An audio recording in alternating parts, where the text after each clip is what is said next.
Ano mas gusto mo? Automatic o manual? Automatic. Easier to drive and easier to maneuver. But I can drive a manual. Automatic, actually. For me, I think automatic is way easier, especially sa newer generation, di ba?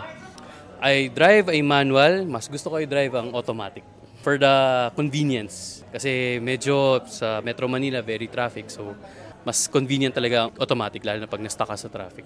Automatic. Kasi lalo sa ating situation, nagda-drive tayo, parating traffic all over. Mahirap mag-drive ng manual pag nasa ganyan. Pagod ka, tapos mangangawit yung paa mo dahil sa kakatapak ng clutch.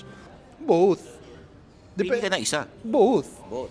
Ako personally, as much as possible, gusto ko mag-manual. Oh.